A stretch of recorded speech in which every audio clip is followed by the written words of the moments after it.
À medida que os outros irmãos forem chegando, a gente vai admitindo. Mas antes de mais nada, vamos parar para pedir a bênção e a direção de Deus. Se você puder, feche seus olhos, curve tua cabeça e ore comigo. Pai querido, glorificado e exaltado seja o teu nome. Nessa noite eu quero e reconheço, Deus, que em mim não há força ou poder algum, senão o que vem do Senhor. E o Senhor conhece meu coração. Por isso, Deus, toma a direção dessa classe nas tuas mãos. Nós queremos aprender do Senhor, da tua palavra. E para tanto, Deus, Espírito Santo de Deus, o Senhor tem liberdade de agir em nosso meio. Fala em nosso meio. E, Deus amado, leva-nos a nossa mente, o coração cativos à tua palavra. E, Deus Em amado, Jesus. que o Senhor mesmo ministre aos nossos corações, em nome de Jesus. Amém. Amém. Semana passada, nós tínhamos dado uma breve introdução com relação a Timóteo e já adentramos no capítulo 1. Eu quero ver se eu consigo hoje concluir o capítulo 1. Deixa eu só colocar onde nós paramos. Eu já fazer a apresentação aqui para você. Opa, chegou mais alguém. Antes de mais nada, deixa eu admitir. Agora sim. Já está na apresentação. Vocês não estão vendo nada porque aqui. Muito bem.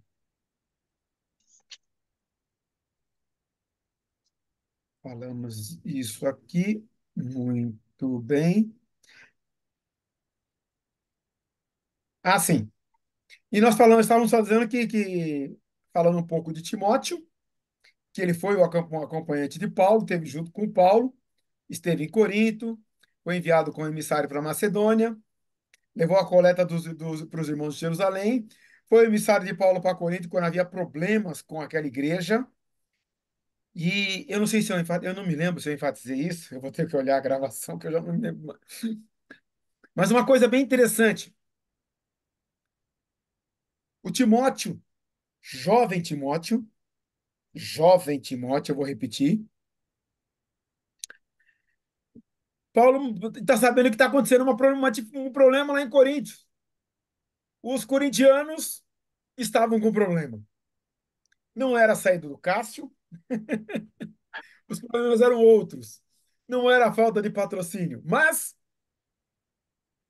uma igreja que tinha todos os dons com um problema terrível, com problemas terríveis. Eu tinha dificuldades básicas. E ele pega um jovem e manda o Timóteo lá ajudar os caras. Aí você vai falar assim, nos dias de hoje, se nós tivéssemos, por exemplo, um problema numa igreja conhecida nossa, e nós pegássemos ali da juventude da nossa igreja e mandássemos alguém, talvez o pessoal dissesse, ei, mas esse jovem aqui vai vir falar aqui com a gente? É muito legal isso, de ver o quanto Paulo, essa caminhada que ele fez com Timóteo, ele percebeu no Timóteo o potencial que ele tinha e a dependência que ele tinha de Deus para servir. Já visto o histórico que a gente traçou agora há pouco, e também na aula anterior, de Timóteo junto com Paulo, acompanhando Paulo. E no episódio lá do capítulo 16 e capítulo 17, o Paulo sai fugido e o Timóteo, tá? E o Silas ficam para trás. Eles ficam com o povo, com toda certeza, orientando o povo. Aí eles veem a transformação. Isso aqui é muito legal. Isso é uma experiência gostosa. Você vê o evangelho se espalhando, crescendo, as pessoas vindo para Jesus, a igreja se formando. Ou seja, não era igreja igual a nossa hoje, gente. Não tinha banda, não tinha uma equipe estruturada de louvor, não tinha missionário, nada disso. Era um grupo que entendeu que Jesus era o Cristo, que Jesus era o Senhor, que ele estava vivo e estavam tendo experiências com Jesus. E nessas experiências com Jesus, compartilhando o evangelho para outras pessoas. E a outra pessoa fala, como é que é esse negócio? Não, rapaz, esse Jesus que morreu lá em Jerusalém é o Cristo. Ele ressuscitou, está vivo. Você pode ter um encontro com ele, você pode ter uma experiência com ele e você pode se relacionar com ele hoje. Abre o teu coração, aceita Jesus, faz a oração aí e vem com a gente e vem adorar a Deus. E as pessoas começavam a vir. Como eu disse para vocês, e vou repetir, ele passou por Tessalônica, depois ele foi para Bereia, depois ele foi lá para Grécia, depois ele foi para Corinto. E por onde ele foi passando, ele foi anunciando o evangelho. Ali na região na Macedônia, o evangelho chegou inclusive a Colossos, por isso ele escreveu uma carta para Colossos. E ele teve informação de como é que a igreja lá estava. E olha só como a coisa vai caminhando. Então, Timóteo foi o emissário, olha só, da carta aos Coríntios. Legal, né? E ele estava com Paulo quando ele escreveu a segunda carta aos Coríntios. E a primeira carta foi uma, assim, foi como eu quase que eu digo, foi uma pancada, mas a exortação, a admoestação de Paulo na sua carta aos Coríntios foi em consequência do relato que ele ouviu. E ele se sentia responsável por aquelas almas. E ele deu uma ordenada como é que as coisas deviam ser. E, inclusive, na primeira carta, é que nós temos ali como celebrar a ceia do Senhor. 1 Coríntios 11. Muito legal. E aí, quando ele sai, ele manda essa carta, ele tem a notícia de como que a igreja se comportou. E aí ele escreve a segunda carta e Timóteo estava lá junto com ele. E Timóteo também, Paulo enviou a Timóteo para que visse como andavam as coisas lá em Tessalônica. E ele estava com Paulo quando ele escreveu a sua carta, 1 Tessalonicenses, ele cita que Paulo está junto com ele. Muito legal. Ou seja, companheiraço, estava junto, tinha talento, não tenho dúvida que era um homem cheio do espírito. Por isso, quando Paulo viu, falou: vai lá, cara. Esteve na prisão.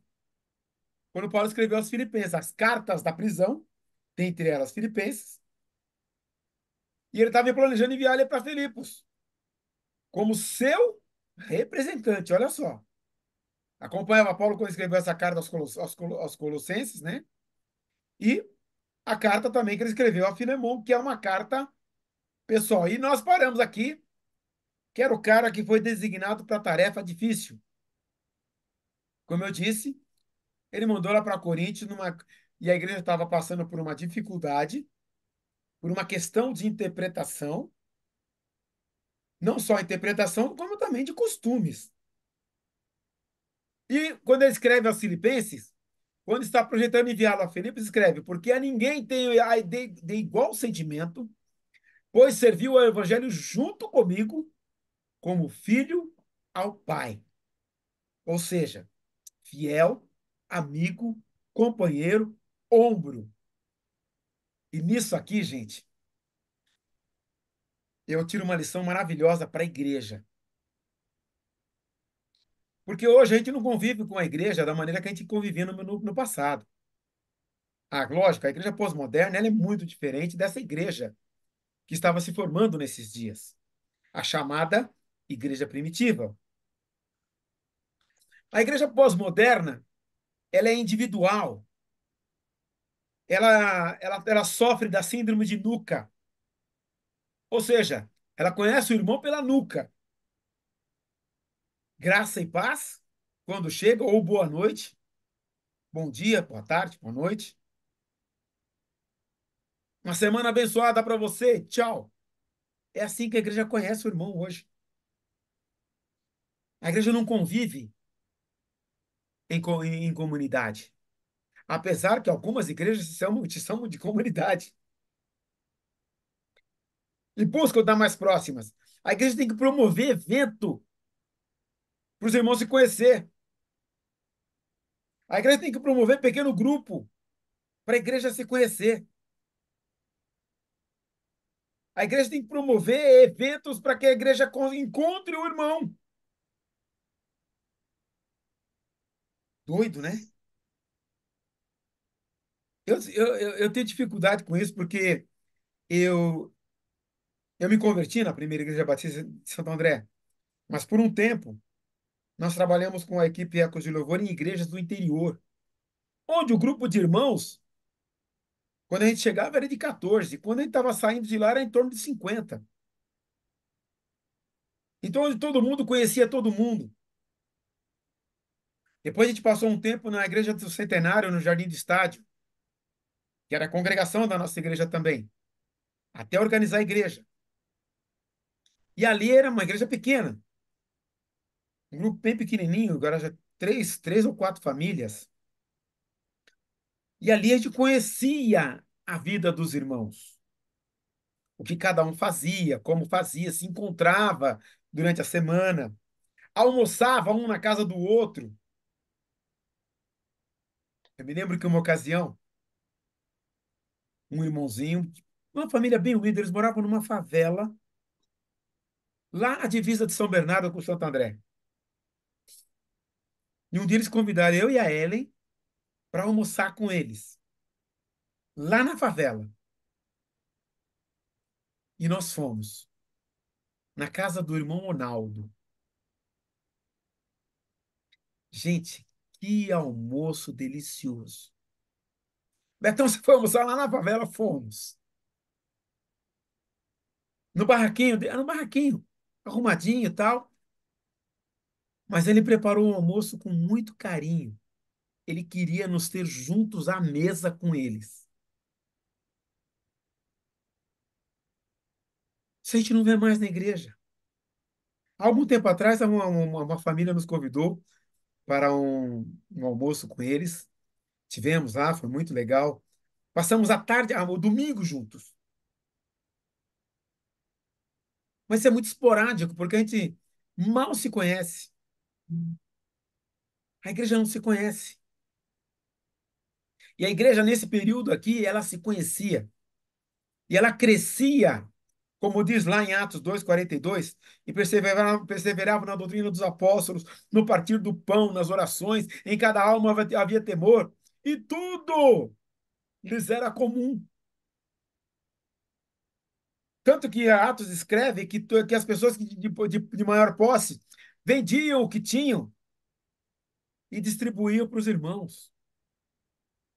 Hoje em dia, se você pergunta, e aí, irmão, como vai? Se o irmão resolve dizer, a gente acha que ele é chato. A gente perdeu muito desse negócio de irmão em Cristo. A gente perdeu muito. E a gente está muito. A igreja pós-moderna ficou um negócio complicado e difícil até de entendê-la. Por misericórdia, ela continua crescendo, mas é misericórdia de Deus. Literalmente é misericórdia de Deus. Nós nos tornamos individualistas demais. Inclusive, temos dificuldade até para falar de Jesus para os outros. Até porque você fala de Jesus para os outros, você vai ter que acompanhar a pessoa. E desculpe, não pega para você isso, tá? Porque eu vivi isso. Ter dificuldade de falar para as pessoas para não se comprometer com ela, para não ter que depois ter que estar em contato com ela mais vezes. Ô, Betão, você está falando isso? Você é pastor, cara? Pô, verdade, meu irmão. Essa é a realidade da igreja pós-moderna. Ah, então você é um crítico da igreja? Não, não, queridos, não, não. Eu precisei me trabalhar e o Espírito Santo operar na minha vida para eu entender o que é ser igreja. Que o título de pastor não faz você entender o que é igreja. Faculdade teológica, pós-graduação em teologia, não faz você entender o que é igreja. Você entende o que vai ser igreja quando você convive com o povo. de Deus. Passa tempo com o povo de Deus. Come junto e vê as lutas de cada um. Aí você entende. Aí você começa a entender como é que era a igreja a qual estava se formando, que Timóteo estava levando informação e para a qual, inclusive, uma delas, ele foi enviado para auxiliá-los no processo de crescimento. Aí você começa a entender, puxa vida, ele foi ficar junto com as pessoas, foi. Hoje em dia, quando a gente convida um pregador, o que a gente faz? A gente paga o hotel para ele e ele fica no hotel lá. Aí alguém vai lá buscar ele, leva ele para o culto. Chega no culto, ele prega, terminou a pregação, leva ele de volta para o hotel. A melhor coisa a fazer, eu tive o privilégio de hospedar missionários na minha casa, pastores, e é levar o pastor para tua casa, é levar um missionário para tua casa. Aliás, vez ou outra nós temos missionário passando. Agora, na época da convenção, vamos ter vários missionários aqui na igreja. Leva um deles para tua casa, hospeda na sua casa. Aí, a gente começa a vivenciar o que é a igreja. Ah, mas eu sou obrigado a fazer. Não, não estou obrigando ninguém a fazer nada. Estou dando um título de sugestão para você, para que mais pastores entendam o que é a igreja. E aí você conhecer mais gente do reino. E de repente, você está hospedando um anjo na tua casa. Avançando. No versículo 2 diz: Timóteo, a Timóteo, ou para quem foi enviada a carta, meu verdadeiro filho na fé. Graça, misericórdia e paz da parte de Deus Pai e nosso Senhor Salvador Jesus Cristo. Ao enviá-lo, tristemente, à igreja de Coríntio, escreve: Por essa causa vos mandei Timóteo, que é meu filho, amado e fiel no Senhor. Quando está projetando enviá-lo a Filipos, escreve: Porque ninguém tem igual sentimento, pois serviu ao evangelho junto comigo, como um filho ao pai. Utilizava-se normalmente para referir-se a um filho unigênito. Perceba o que eu quero colocar aqui. Ao meu verdadeiro filho. Ele se refere a Timóteo como filho. Eu conheci um missionário da junta, Miss Peretti, era o nome dele. Bem estranho. Mas ele teve uma ocasião conosco na igreja e ele chamava os irmãos de filhos. Ele não chamava a gente de irmão, ele chamava de filho, era bem diferente. Homem de Deus, bênção. Paulo trata Timóteo com essa nomenclatura, filho. O carinho era tão grande, tão profundo, que ele chamava Timóteo de filho. Muito legal, né? Olha a profundidade disso. Porque quando você trata como filho, você que está dizendo para ele que vai reservar o que há de melhor da sua essência para ele. É assim que a gente trata os nossos filhos. Na hora que isso aqui da refeição, o melhor pedaço você quer que seu filho coma. Quantos pais não deixaram de comer um pedaço a mais da sobremesa para que o filho pudesse se deliciar?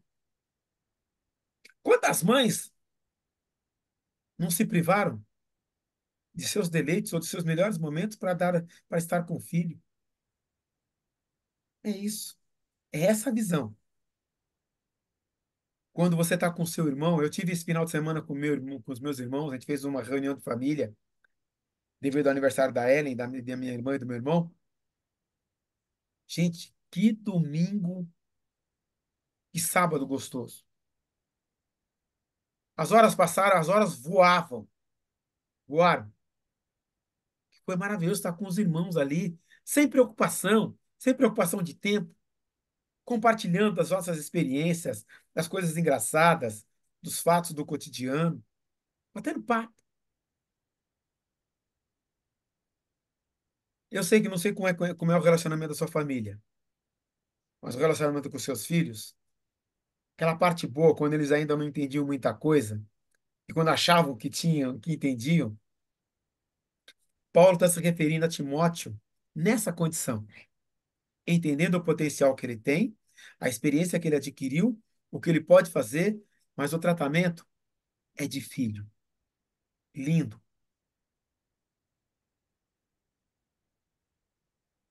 E ele fala uma. Eu falei para você da graça, e é legal.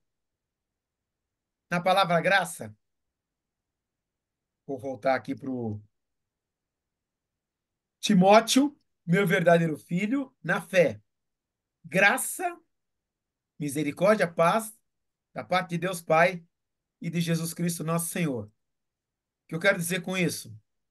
Na palavra graça, sempre três ideias. Graça, charis. Charis, para o grego, que todas as coisas boas e a graça te acompanhem. Perceba que nas cartas de Paulo ele usa charis, kai, eirine, graça e paz. É a saudação que os pastores dão à igreja quando falam, saúdam o público. É a saudação daquele que quer que a graça, todas as coisas boas, te acompanhem e a graça do nosso Pai te alcance. E paz, paz verdadeira. Shalom. Para o hebraico, eles usavam shalom. Depois de estar embaixo do domínio romano, eles passaram a usar a nomenclatura grega, eirine. Charis kai eirine. Na palavra graça, tem três ideias dominantes. Para os gregos clássicos, significa graça e favor externo. Beleza, atração, simpatia, doçura. Uma gracinha, como é o rosto dessa criança.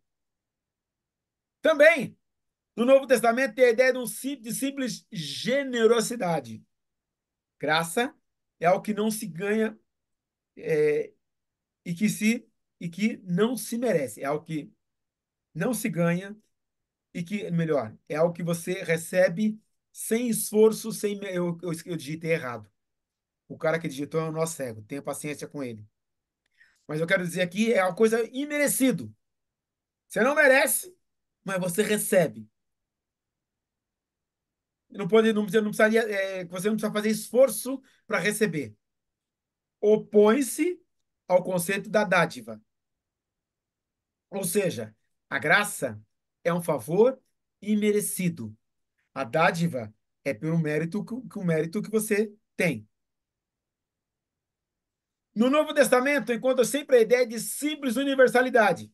Várias vezes Paulo utiliza a palavra graça com relação à aceitação dos gentios na família de Deus. Foi a graça de Deus que nos alcançou. Nós somos gentios. O brasileiro não é judeu. E nós somos alcançados pela graça. Agradecer a Deus pela graça que outorgou aos coríntios em Jesus Cristo. 1 Coríntios 1:4.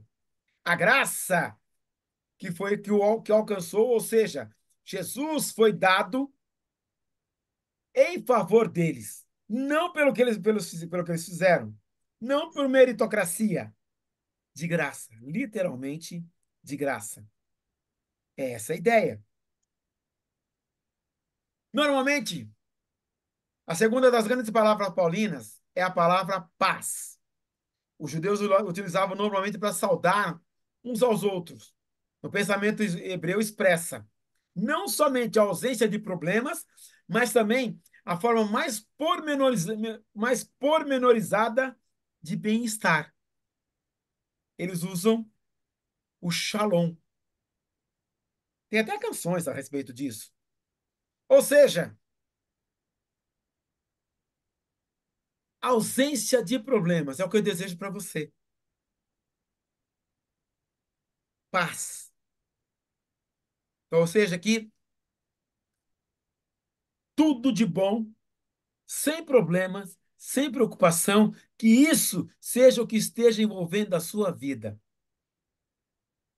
Olha, quando o pastor chega e fala graça e paz, alguns irmãos parece que valeu. Não, querida, esse é o momento de você dizer, como bom igrejês, que isso seja uma realidade. Ou melhor, que assim seja. Ou melhor, amém. Amém. Então, querido, responda de boca cheia. Quando ele chegar, graça e paz. Amém. Que todas as coisas boas e que a graça do Senhor te alcance. E que a ausência na sua vida tem uma ausência de problemas. Você percebeu o que os pastores estão usando toda vez? Perceba, presta atenção. Quando eles começam, eles vão fazer qualquer ação que vão se dirigir à igreja. Às vezes ele começa com boa noite, ou ele começa com graça e paz. E ainda dá uma forçada, pessoal. Amém? Que alguns irmãos não entendem. Então, querido, quando o pastor disser lá, graça e paz, responda, amém. Com entusiasmo, receba o desejo de que a graça e todas as coisas boas te alcance e que a ausência de problemas seja uma realidade na sua vida. Amém? Amém. Avançando. Paulo usa essa colocação para saudar Timóteo. Ele começa dizendo isso para Timóteo. E ele usa uma outra palavrinha. Ele usa misericórdia. É uma palavra nova na bênção apostólica. Em grego, eleos. Em hebraico, chesed. No Antigo Testamento, chesed se traduz frequentemente por misericórdia. Quando Paulo orava pedindo misericórdia para Timóteo, estava dizendo simplesmente, Timóteo, que Deus seja bom para você. Que Deus entenda a sua necessidade e responda segundo a sua necessidade. É essa a ideia. Misericórdia é se compadecer da necessidade do outro, é olhar para o outro e sentir a dor do outro. Inclusive, essa palavra no original, a raiz da palavra misericórdia, tá? Leos, é sentir nas entranhas o que o outro sente. É profundo. Para a gente, quando olha o texto bíblico e vê Paulo dizendo graça, paz e misericórdia, a gente passa batido porque a gente não tem a noção da profundidade que isso traz. Quando o cara bate o olho no grego, nessas três palavras, uma na sequência da outra, ele entende que o desejo de Paulo é que a graça, todas as coisas boas, alcancem Timóteo e que ele tenha ausência de problemas. E que Deus, olhando para Timóteo, observe e veja e atenda à necessidade do coração de Timóteo. Tudo isso numa saudação, tudo isso numa saudação. Ela era muito significativa naquele período. Hoje em dia a gente usa bom dia. E às vezes a pessoa do outro lado nem responde. Continuando, versículo 3. Gente, nós saímos do versículo 2 agora. Agora no versículo 3. Partindo eu para a Macedônia, roguei-lhe que permanecesse em Éfeso, para ordenar a certas pessoas que não mais ensine doutrinas falsas, e que deixem de dar atenção a mitos e genealogias intermináveis que causam controvérsia, em vez de promoverem a obra de Deus, que é pela fé. É interessante o que Paulo pediu para Timóteo fazer. Olha o trabalhinho que Paulo deu para Timóteo. Quando ele estava saindo da Macedônia, fugido. Atos 17, Atos 16 e 17, né? Ele está saindo ali ele foge da Macedônia, quando ele vai em direção a Atenas, né? Ele passa pela Bereia e desce para Atenas. Roguei-lhe que permanecesse em Éfeso. Ele chegou para Timóteo, fica aí, por favor, Timóteo. Faz essa gentileza para mim, tá? Para ordenar, pega, sei lá, algumas pessoas aí, para não ficar ensinando doutrina falsa. Doutrina falsa naquele período, eles estavam no meio de uma transição. Percebam que eles foram alguns judaizantes conheciam a lei. Então, mas esse cara tá fora de Jerusalém, esse cara tá na Macedônia, tá lá em cima. Sim, mas era judeu, conhecia a lei, e por isso ele estava entendendo o que Paulo estava dizendo, que Jesus era o Cristo qual a lei falava. E ali eles tinham outros problemas, presta atenção. Além dos judaizantes, eles tinham também a cultura greco-romana. O que é a cultura greco-romana? Cultura greco-romana, eles tinham lá os seus filósofos, tanto que Paulo vai parar lá no Areópago, e ele vai lá, ele debate lá, eles ficavam lá expondo as suas ideias, as suas filosofias, devagando naquilo. Dentre essas filosofias, algumas estavam entrando no meio do judaísmo e se confundiam, tais quais gnosticismo, em que aqueles que achavam que o pensamento elevado, super elevado, mais acima do que o elevado, estaria trabalhando com a alma. Porque o corpo nada era. O corpo podia se contaminar. E essas coisas aí, essas devagações, acabavam na promiscuidade. Porque para eles, não, nós estamos aqui num alto nível de pensamento, numa alta elevação de pensamento, o corpo nada é, o corpo é impuro e não contamina o pensamento, o corpo. É muito bem separado a alma do corpo.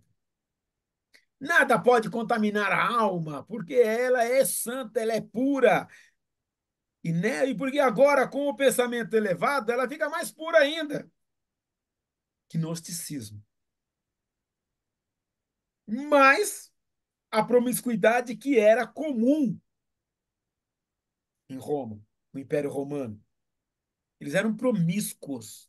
Essa que é a palavra. A promiscuidade era uma realidade naqueles dias.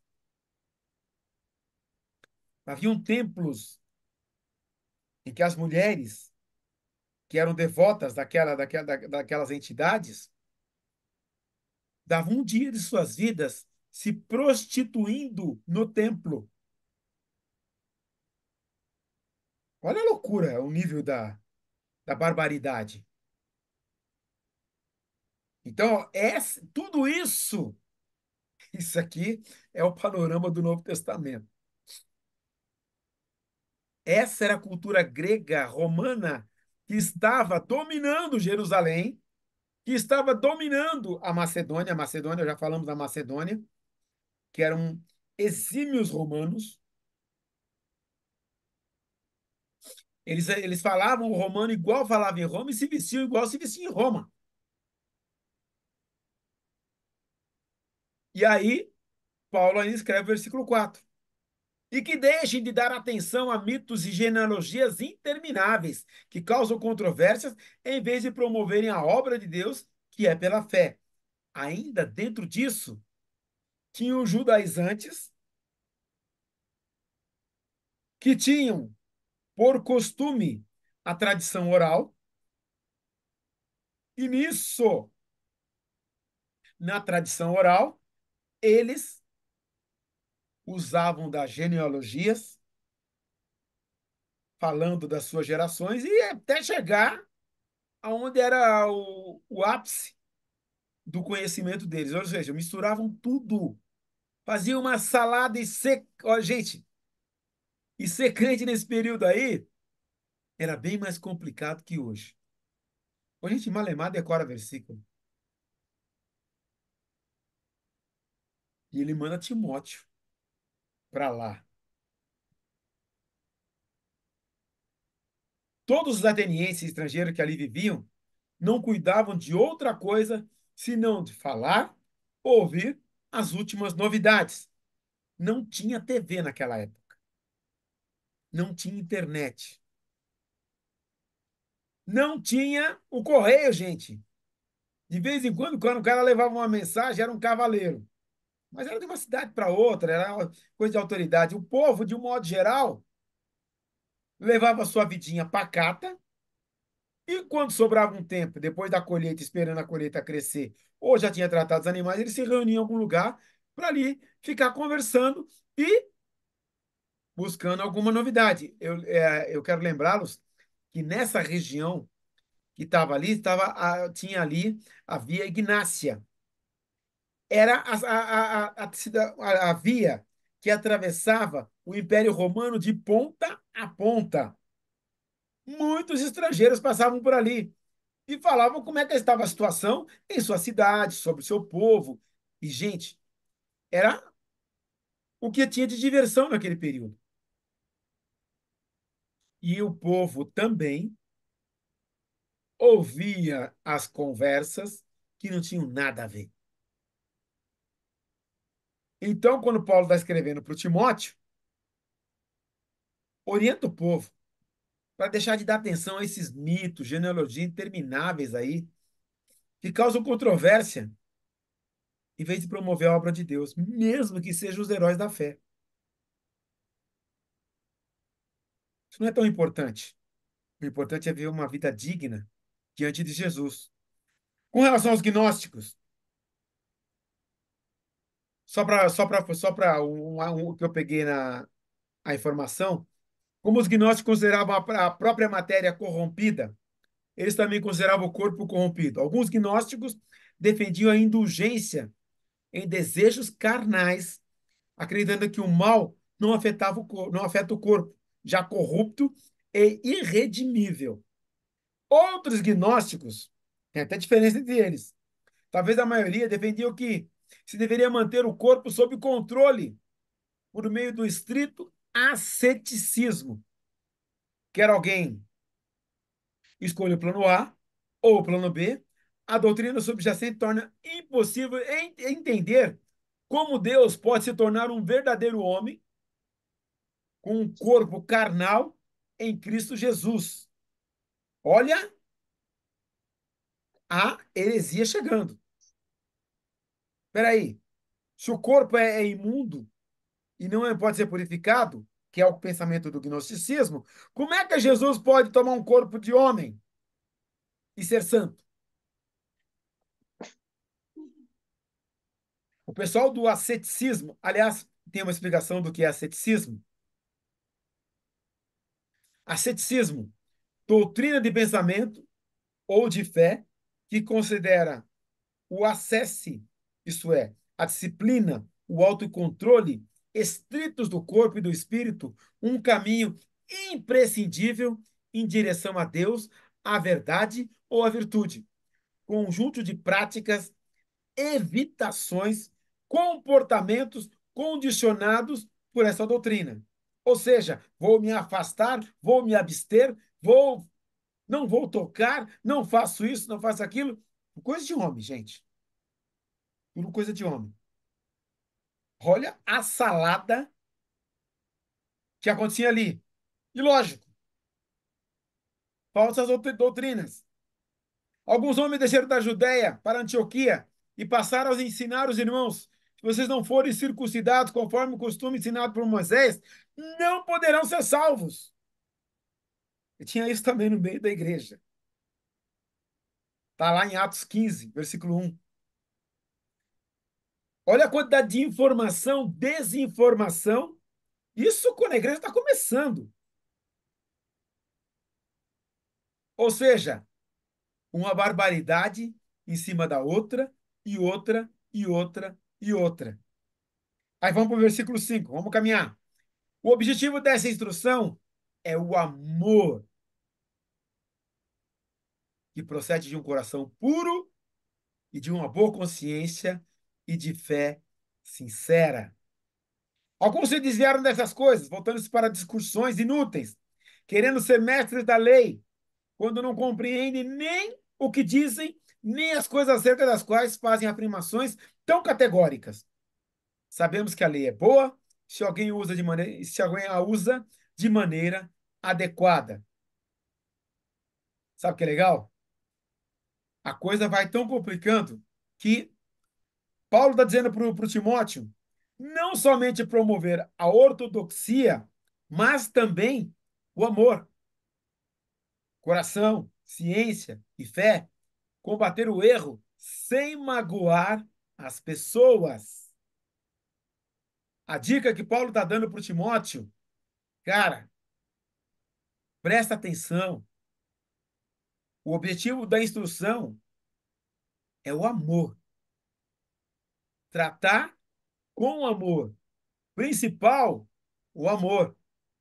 O objetivo da instrução é o amor que procede de um coração puro e de uma boa consciência e de fé sincera.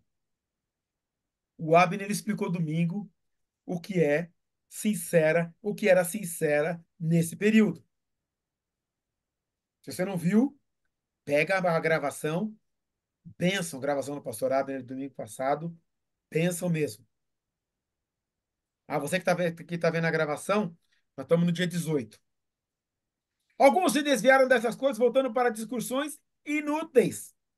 Ou seja, perdendo tempo, gastando tempo, talento, quando não compreendem nem o que dizem, nem as coisas acerca das quais fazem afirmações tão categóricas. Ou seja, o cara viajava na batatinha, não sabia o que estava falando e ficava dificultando para os outros.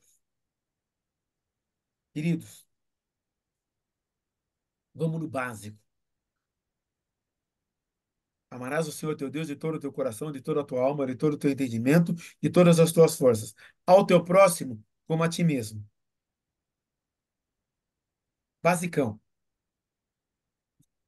E a lei? Sabemos que a lei é boa. Se alguém a usa de maneira adequada. Para quem tem dificuldade com relação à lei, lê Romanos, depois lê Gálatas, ou vice-versa. Porque o fim da lei é Cristo, Paulo diz, claramente. E lógico que em Gálatas, Paulo fala muito acerca dessa questão com relação à circuncisão, com relação à lei, aos preceitos da lei. Jesus não veio destruir a lei, ele veio cumprir a lei. A lei aponta para Jesus, porque o fim da lei é Cristo, como Paulo escreve aos Romanos. A lei, ela serve para mostrar para o homem a sua situação de pecado. O propósito da lei é para que o homem se volte para Deus. São 3 pontos. A lei é boa em si mesma. O propósito da lei era corrigir o homem, tirar o homem do pecado. Ah, detalhe. 2. Não produz justiça pessoal. A lei não justifica. Olha que legal quando Paulo escreve: vão aprender o que significa isso. Desejo misericórdia, não sacrifício, pois eu não vim chamar justos, mas pecadores. Espera aí. Então a lei não justificava, não. A lei mostrava para o cara que ele era pecador e que ele precisava se redimir. Ah, e para tanto, tinha o sacrifício. E a lei, ela mostra o pecado. Esse é o propósito da lei. Esse é o objetivo da lei. Avançando, também sabemos que ela não é feita para os justos, mas para os transgressores e insubordinados, para os ímpios e pecadores, para os profanos e irreverentes, para os que matam pai e mãe, para os homicidas, para os que praticam imoralidade sexual e os homossexuais, para os sequestradores, para os mentirosos e os que juram falsamente, e para todo aquele que se opõe à sã doutrina. Essa sã doutrina se vê no glorioso evangelho que me foi confiado, o evangelho de Deus bendito. Dou graças a Cristo Jesus, nosso Senhor, que nos deu forças e me considerou fiel, designando-me para o ministério. Eu não vou nem expandir esse trecho, porque ele é de facílima interpretação. Como eu já disse, ela não é feita para justo. Por quê? O propósito da lei é mostrar o pecado. Então, para quem que é a lei? Transgressores. Quem é transgressor? É aquele que transgride a lei. Insubordinado. Não acata a lei. Ímpio é aquele que não é pio. Pecador. Profano. O cara profano, é profanando o que é santo, que é sagrado, irreverente. Fala irreverente. Eu me lembro uma vez que alguém chegou na igreja e disse exatamente assim: Ô, igreja desobediente! O pastor já pediu 3 vezes para os irmãos chegarem para o meio, os outros irmãos poderem sentar. Pastor Bartimeu Vaz de Almeida. No pequeno detalhe, gente. Nas pequenas coisas. Para os que matam pai e mãe. Olha que coisa louca. Para os homicidas. Para os que praticam imoralidade sexual. E os homossexuais. Para os sequestradores. Mentirosos. Ih, Betão, tá na mesma lista aqui. Mentiroso? É. Mentira, tá na lista, junto com homossexuais, junto quem mata pai e mãe, junto para os profanos, junto com os ímpios, pecadores, transgressores e tudo mais. Que juram falsamente e para todo aquele que se opõe à sã doutrina. Essa sã doutrina se vê no glorioso evangelho que me foi confiado, o evangelho do Deus bendito. Evangelho, boa nova, boas notícias, que Jesus veio para salvar o pecador. Dou graças a Jesus Cristo, nosso Senhor, que me deu forças e me considerou fiel, designando-me para o ministério. E concluindo o capítulo 1, a mim, que anteriormente fui blasfemo. Olha agora o que Paulo está dizendo dele. Blasfemo, perseguidor. Lembra quando apedrejaram Estevão? Aos pés de quem colocaram os mantos? Aos pés de um mancebo ou de um jovem chamado Saulo. Perseguidor e insolente. Mas alcancei misericórdia, porque eu fiz por ignorância e na minha incredulidade. Contudo, a graça de nosso Senhor, nosso Senhor transbordou sobre mim, juntamente com a fé e o amor que estão em Cristo Jesus. Essa afirmação é fiel e digna de toda aceitação. Cristo Jesus veio ao mundo para salvar os pecadores, dos quais eu sou o pior.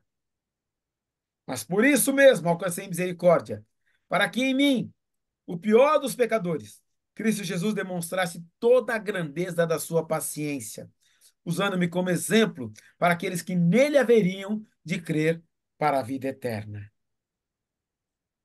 Bonito, né? Paulo, quando ele olha para ele mesmo, ele fala: Ó, olha o que tem aqui diante de vocês. Olha, Timóteo, o que tem diante de você. Olha quem eu sou. Mas a graça, a misericórdia me alcançou. E aí ele termina assim: ao Rei eterno, Deus único e imortal, invisível, sejam honra, glória para todos sempre. Amém? Timóteo, meu filho, dou-te essas instruções segundo as profecias já proferidas a seu respeito, para que, seguindo-as, você combata o bom combate, mantendo a fé e a boa consciência que alguns rejeitaram, e por isso naufragaram na fé. Entre eles estão Himeneu e Alexandre, os quais entreguei a Satanás para que aprendam a não blasfemar. Aí você fala para mim, peraí, Betão, o Paulo fala tudo isso, e depois tem o Himeneu, e depois também você vai encontrar lá o Alexandre, que é o latoeiro, os quais entreguei a Satanás, para que aprendam a não blasfemar. Ou seja, ainda tem gente que, tendo ouvido Paulo junto deles, ainda falou assim: não, não é isso que eu quero. Eu não quero esse Jesus. É como alguém em que olha e vê a vida da irmã Maria Alice, Benção, a do Luiz, a do Eduardo, a da Maria Auxiliadora, a da irmã Sueli. Olha para a vida de vocês, buscando a Deus e entendendo que vocês foram alcançados pela graça, e mesmo assim diga assim: não, não, não, eu ainda não quero esse Jesus. Hoje não, talvez um outro dia. O Himeneu, o Alexandre, estavam nesse time. Mesmo vendo a igreja crescendo, mesmo sabendo que a igreja no próximo domingo vai estar com mais de 2.000 pessoas lotando lá o Sem Fora. Tem muita gente que fala assim: não, olha, hoje não, ainda não. Ah, é legal isso aí, esse negócio que você faz, seguir esse Jesus aí seu, é muito legal. Obrigado, obrigado por orar por mim. Valeu. Paulo está dizendo para o Timóteo: ó, ainda tem gente assim, ainda tem gente nessa condição. Então fica preparado, você vai encontrar com gente assim. E o que que eu faço? A escolha da pessoa, eu não posso fazer nada, eu entrego para Satanás. E se opõe e se torna opositor, é opositor dessa causa. A gente vai ter muita gente se opondo à causa de Jesus. Aliás, já estão aparecendo. Encerro por aqui e o tempo agora é de vocês. Dúvidas, perguntas, críticas. Esse é o momento. A irmã Sueli já levantou a mão. Irmã Sueli, fica à vontade, querida. Pastor, quando ele fala que entregou a Satanás, como é que se faz isso? Não gasto mais tempo com ele. Não perco mais tempo com ele. Meu tempo, é para ganhar alma. Se você deixar a pessoa sem insistir com ela para ela aceitar Jesus, se ela está sem Jesus, para onde que ela está indo? Essa é uma forma. Ah, Betão, mas eu não falei de Jesus para o meu vizinho aqui do lado. Você está entregando ele para Satanás, que está indo para o inferno. Ih, radicalizei, né? Não, vamos pegar mais leve. É se você falou de Jesus e a pessoa não aceitou e você não insistir mais. Pronto. Vamos deixar desse jeito, para não ficar pesado? Irmã, desculpa, eu fui prolixo. Deu para entender? Deus. Irmã Maria Alice, e depois o Oi. Eduardo. Eu acho que você enriqueceu bastante, foi muito Glória a construtivo Deus. esse Timóteo aqui. Mas eu quero dizer que é o testemunho do Paulo inteirinho, né? O Paulo fala assim: sabemos, porém, que a lei é boa, se alguém dela se utiliza de modo legítimo. A gente sabe que Deus, ele vai julgar pela lei os que forem tudo isso aqui. Essa lei não foi destruída. Quando em Colossenses 2,14 ele fala que Jesus pagou aquele escrito de dívida que tinha contra, não é a lei, aquilo que a lei cobrava da gente antes de Cristo, que a gente, todo mundo é julgado pela lei, mesmo os que não tinham essa lei. O que é pecado, como, porque Deus mostra na lei como ele é santo. E para você ir com ele, você precisa ser assim, quem não tem Cristo. Por isso que é impossível algum homem desse, isso vai ser só para julgamento mesmo, essa lei, para eles depois. Ele fala que ele destituiu, que deu? Tendo cancelado o escrito de dívida que era contra nós. Ele foi lá, riscou a Maria Alice mentirosa, idólatra, não sei o quê. Ele riscou tudo isso. Ele apagou todo o nosso pecado anterior. E Glória a agora a Deus. gente vive na luz, né? Amém. E com o Espírito Santo de Deus nos dirigindo. Agora, o mundo não tem outro jeito de Deus julgar. Por isso que ele vai julgar o que está nos livros e pela lei de Deus. A minha lei correta, tudo para o homem está aqui, nesses 10 mandamentos. O que ultrapassou disso aqui, ele está perdido, porque não tem ninguém cumpre essa lei, né? E a lei, ela serve de... E o Paulo, ele respeitava essa lei, ele honrava ali tudo do judaísmo, por isso que ele fala, como eu sou grato a Deus, porque ele me fortaleceu, eu fui pior dos pecadores, eu era realmente, Deus ele escolhe as pessoas que têm aquele caráter mesmo, e ele tinha, ele matava o cristão pensando que aquilo estava estragando o judaísmo dele, a lei dele, né? E pensando que estava sendo honesto com Deus. E ele fala que Deus teve misericórdia dele, e ele, o pior dos pecadores, imagina você lembrar que você matou Estevão, né? Misericórdia, hein? Você, ele devia ter um peso tão grande, aquele homem morrendo daquele jeito, olhando para o céu, e veja o céu aberto e Deus, e Jesus Cristo em pé, o lugar dele é sentado para me pegar. Ele fala, nossa, foi demais. Imagina o que o Paulo sofreu quando ele viu o estado que ele estava. E tanto é que aqui ele fala que, que não vão ser só para esses caras que nunca quiseram Cristo, que vão ser julgados pela lei, mas é, para todo quanto se opõe à sã doutrina. Todos esses que você disse aqui, que fica ensinando outras doutrinas, outras coisas, tirando o foco de Jesus. Porque às vezes a gente fica com tanta coisa, até a igreja, às vezes ela faz tanto atividade que foge do foco de Jesus. Então, é interessante, tudo que foge do foco de Jesus, por isso que ele não fala só pessoas, ó, e para tudo quanto se opõe a sã doutrina, vão ser julgados por esta lei. Sim, Porque saíram exatamente isso. debaixo da proteção de Cristo Jesus, né?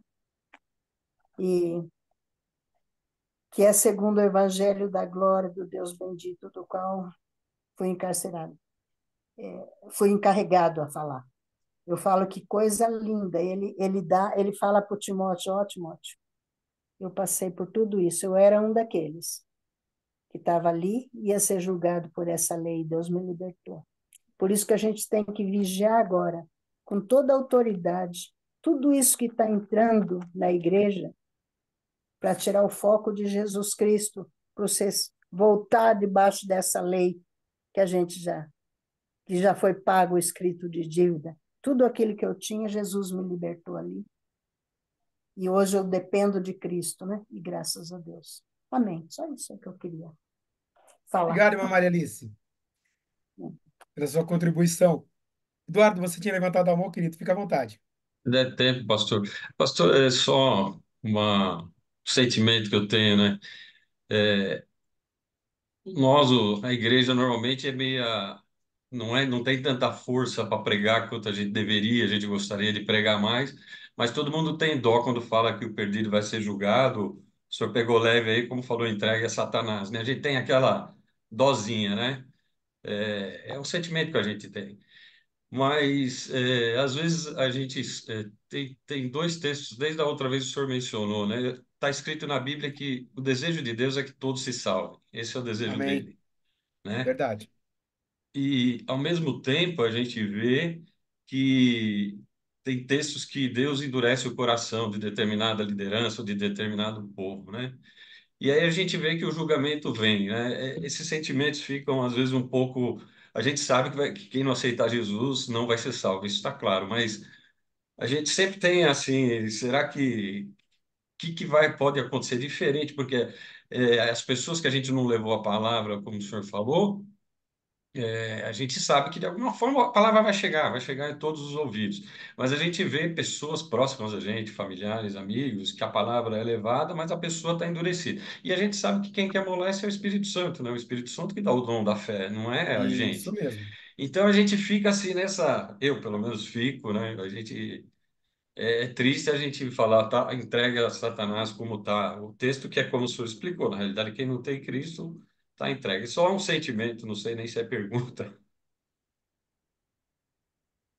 Eu entendi, Eduardo, e às vezes eu tenho esse sentimento também. E Eu vou a falar, vou jogar preocupação. uma coisa aqui. O pastor, será que aquele entregar não seria para ele ser realmente massacrado ali, ele ainda parar de blasfemar e voltar? Porque lembra daquele moço lá no 5? Ele fala Sim, assim: entreguei para ele, não mais para o corpo dele, para ele ainda ser salvo.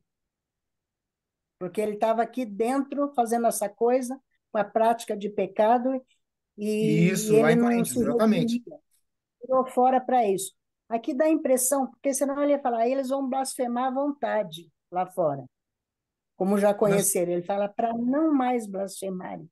Dá a impressão que o Paulo, com a autoridade de Cristo Jesus, ele está querendo dizer alguma coisa que ainda ele vai ter chance. Eu não sei, eu O cara senti, levar uma chicotada boa de colocação. Jesus. eu senti isso aí, Muito bom, porque muito ele bom. vem falando com Deus e Eu não perdoou havia ele de pensado uma nessa tal direção. forma, né? É, de uma E tal forma, eu porque eu acho muito importante só colocar. Viu, gente, como a gente cresce junto? E olha só, eu estudei o texto, mas eu não tinha pensado nessa direção que a irmã Maria Alice está colocando. Da mesma maneira como aconteceu lá com o Corinthians, é. ele dá uma paulada Senão mesmo. ele vai dizer assim, agora que ele já conhece disso aqui, ele vai blasfemar até, mas não, para Isso, não mais blasfemar. Você não isso vai ter a mesmo, pode paz ser. no meio do E, gente, cristão aqui, você vai sofrer as consequências disso, que você está separado aqui. E pode ser. e outra, como o Eduardo colocou, não podemos desprezar a atuação do Espírito Santo, mesmo com palavras duras. Deus tem seus propósitos. E, queridos, nós vamos semear, como o pastor Grava pegou outro dia, que eu achei muito legal. Às vezes a pessoa vai ter que ouvir 8 vezes a explanação do plano da salvação para na 8ª vez ele aceitar Jesus. Há também o caso dos muçulmanos que estão orando no Ramadã e Jesus se revela às pessoas. Nós ouvimos do missionário falando isso na nossa igreja e eu já tinha ouvido falar em outros lugares. Eu não sei como é que vai ser. Esse evangelho será pregado a todo mundo, então virá o fim. Hoje, com o avanço da internet, agora com inteligência artificial, eu não sei como é que vai ser. Mas, a nossa parte, gente, não força e não complica. É Deus te abençoe. Como é que está a tua vida com Jesus? Se a pessoa abrir, você fala. Se não, entenda que o Espírito Santo tem que trabalhar naquele terreno. E não se não eu já, gente, quantas vezes eu já militei, a palavra foi militar com pessoas para que ela aceitasse Jesus. Eu queria convencê-la. E o Espírito Santo não fez a obra naquele momento que eu queria que fosse naquele momento para eu falar, aceitou. E não foi. Como eu já tive pessoas que fizeram a oração e não entenderam nada do que oraram. e não vieram para a igreja. Eu ainda tenho algumas dúvidas que só a eternidade vai sanar na minha cabeça, Vamos tá? ver. A gente não pode deixar de amar, Verdade. e se Deus tiver a oportunidade, ficou mais de 2 minutos do lado de uma pessoa, tudo bem? O pessoal responde, Ai, que tudo Jesus bem. seja visto, né? Como é que está a sua vida com Jesus? Aí, meu querido, se essa pessoa abrir a porta, você entra. A auxiliadora falou alguma coisa que eu não consegui entender. Tá aberto meu microfone, pastor? Tá aberto? Era Tá, só uma dúvida que eu tinha lá no verso 5, quando ele fala que o objetivo dessa instrução é o amor que procede de um coração puro, de uma boa consciência e de uma fé sincera. Aí a minha dúvida, eu até está grifado na minha Bíblia, a minha dúvida era se Paulo estava falando dele mesmo ou se ele estava falando de Timóteo. Aí, como você falou, eu acabei entendendo que ele estava falando de Timóteo. Ele falava, Timóteo, eu estou te dando essas instruções para que. isso. Foi isso que eu entendi. Então, a minha dúvida foi tirada, pastor, consegui entender. E em relação a isso que vocês estão falando, de pregar o evangelho, gente, é muito complicado. É muito complicado, porque você nunca vai saber se a pessoa realmente aceitou Jesus. Não vai saber. Tem algumas pessoas que eu já falei de Jesus e até eu mesma fiquei na dúvida se foi e já faleceu. Eu falei, olha, Deus, a minha parte eu fiz. Não sei se fiz, né, com o esmero da forma que deveria ser feita. Mas, por outro lado, é o que a Maria Alice falou, é o Espírito que convence, não somos nós. O que eu penso mais é que, assim, a minha vida tem que falar mais alto do que o que eu estou falando, porque aí é o espírito que vai convencer a pessoa, né? E por outro lado também tem, a fé vem pelo ouvir, e o ouvir a palavra de Deus. Bem, Então, você vai falando sempre a palavra, sempre a palavra. Sempre que tiver uma oportunidade, né? Sempre que eu tenho uma oportunidade, eu falo da palavra. Se eu vou orar, eu começo com a palavra, eu oro a palavra. E assim as pessoas vão começando a ouvir a palavra. E no tempo certo, eu creio que Deus vai entrar no coração delas. amém. Se Amém. for que a sua Obrigado, família é querida. uma bênção, a minha também. É todo mundo unido, todo mundo gosta de uma festa, de um churrasco. E toda vez que tem aniversário, sempre eu oro, né? Toda vez. Então, sempre a minha, mesmo a maioria sendo cristão, mesmo assim, sempre tem alguém que vai no centro, que vai não sei aonde, vai não sei aonde. Mas sempre tem uma palavra de Deus para que aquela palavra fique na mente daquela pessoa. E através daquela palavra o Espírito comece a trabalhar. E fica, viu? Na Amém. oração se evangeliza. E ninguém pode dizer não, porque todo mundo vai dar o amém, viu? Isso é uma Verdade? bênção. Isso aí é um Bênção. segredo assim que é tremendo isso. Ótima Principalmente entre dica da. família e entre íntimos. Boa dica. Ótima dica Então, da Maria Eduardo, as Auxiliadora aí, crianças daqui porque a da gente nossa às vezes família, quer falar tanta coisa, né? E às vezes um versículo que você fale, né? Como eu falei, tem o único Isso. versículo que desde pequeno eu conhecia, que é João 3,16. Quantas vezes o pastor Flávio já testemunhou um versículo que mudou a vida de tanta gente, né? É bom pensar nisso, Exatamente. muito é legal. assim, quando você tiver uma oportunidade numa festa, se vai pedir uma oportunidade para orar, você já levanta sua mão, você é o primeiro. Que aí você vai falar, né? Geralmente eu falo, né, para as crianças, para os adultos, toda festa que tem, no final eu acabo orando. Então, elas já falam assim, ó, você já vai orar, tá bom? Eu falo, "Ah, tá bom, eu já vou me preparando, já falando, Deus vai me dando palavra, vai me dando Amém. É palavra, isso aí. né? Porque, e assim, também no ano novo, todo ano novo, a gente entra com oração. Ô, E a bênção. maioria é tudo misturado, gente. Minha família é igual no futebol, todo mundo é misturado, santista, palmeirense, corintiano Em e São casa Paulino. A também, minha viu? família é gente católica, é cristão, é gente que vai no centro, ó, tudo misturado. Então todo mundo entra, faz uma oração, entrega o ano Deita novo ali, para né? E Deus. fala amém. entrega o ano novo para Deus, ora um Pai Nosso no final e tá tudo certo. Né? E a gente tem visto Deus fazer coisa, viu? Aos poucos vai Muito indo. legal, muito legal. Obrigado, auxiliadora, pela sua contribuição. Eduardo, irmã Sueli, já são 8h40, viu, minha irmã? Então, irmã, seja breve, porque senão vai ficar muito longo isso aqui. Vamos lá. Pastor, hoje tem a internet. Dificilmente uma igreja não tem pregação através da internet. Ela tem que ser muito pequena mesmo para não ter, né? E por quê? O Brasil se diz cristão.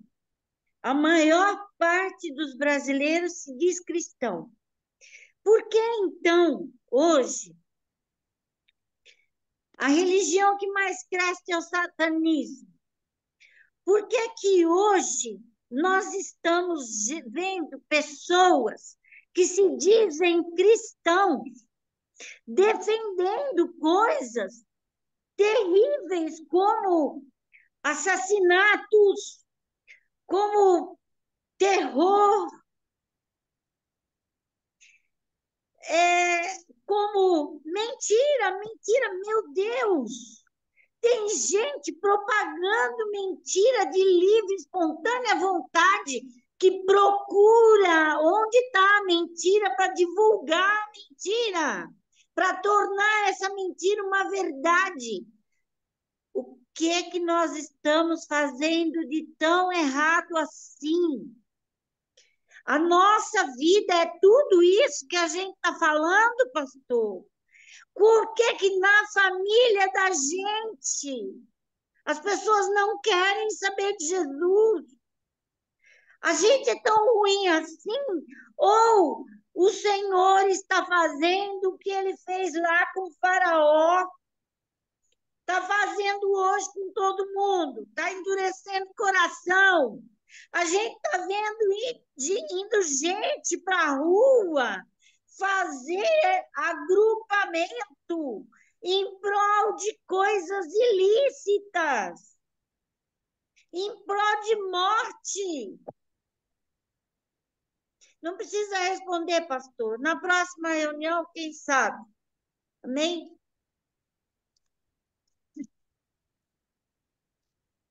Eu vou fazer o seguinte: eu vou segurar o raciocínio aqui e eu respondo no início da próxima aula, na semana que vem. Ok? Combinado, irmã? Amém. Olha que Como a é que eu pergunta é faço, complicada, hein? pastor? Como é que eu faço para achar essas aulas na internet? Porque tem só Tessalonicenses lá na sua listinha. Exatamente. Eu tenho mais 3 aulas para colocar no ar. Eu vou colocar Tá hoje. bom, Assim que a gente tá terminar certo. aqui, eu já vou colocar essas aulas no ar, inclusive essa. E os Amém. Ok? materiais que são ótimos também, pastor, eu só consegui achar lá no aplicativo da igreja 2 materiais lá, eu não consegui achar mais, não sei se é eu que procuro errado. Esses Eu materiais vou são colocar no muito aplicativo legais. e vou mandar para você o link. Ok? Mas, pastor, Compromisso. tá bom. Vou esperar ansiosa a resposta da irmã Sueli semana que Ô, vem. perguntinha complicada. Essa foi para doer, pastor. Essa é longa. Sabe, eu Vamos fico orar, me queridos. perguntando quão pecadora, quão errada Claro, eu claro, irmã. Tá sou, correta. Fique tranquila. Nós entendeu? vamos responder. Tá ok? Vamos responder de maneira adequada. Tá bom, Oremos. tá bom. Pai, muito obrigado por esse encontro. Muito obrigado, Deus, pela maneira como o Senhor tem se manifestado em nosso meio. E continua, Deus, falando individualmente e pessoalmente a cada um de nós. Guarda-nos. É o desejo do nosso coração. Que o Senhor vos abençoe e vos guarde. Que o Senhor faça resplandecer o seu rosto sobre vós e tenha misericórdia de vós. Que o Senhor sobre vós levante o seu rosto e vos dê a paz. Amém. Fiquem na paz. Um bom Amém. restante Na de paz. semana. Deus os Deus abençoe. abençoe. Até a semana Amém. que vem. Amém. Tchau. Amém. Ai, pastor.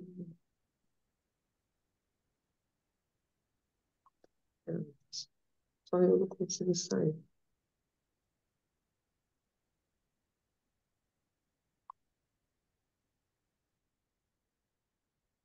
Deixa eu fechar tudo.